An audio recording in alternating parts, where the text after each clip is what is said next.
বন্ধুরা, আমার হাতে কি দেখতে পাচ্ছ? এটা হচ্ছে লাউ পাতা। এই একটা পাতা রান্না করলে তোমাদের বাড়ির সবার খাওয়া হয়ে যাবে। যাই হোক, তো আমাদের বাড়িতে সারা ছাদ জুড়ে লাউ গাছ হয়েছে, আমার মার লাগানো। তো মা আমাকে সেখান থেকে বেছে বেছে মোটা মোটা আগাগুলো দিচ্ছিল কেটে বাড়ি গিয়ে রান্না করে খাওয়ার জন্য। বলে নাকি এইভাবে লাউয়ের আগা কেটে দিলে তারপরে আবার বেশি বেশি করে গাছ বের হয়।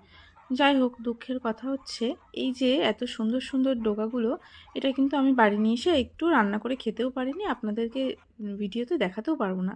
তার কারণ এই শাকের ব্যাগটা আমি হারিয়েই রেখে এসেছি। যাই হোক, কমেন্ট করে কিন্তু জানাবেন লাউয়ের কোন রেসিপি কে কীরকমভাবে খেতে পছন্দ করেন।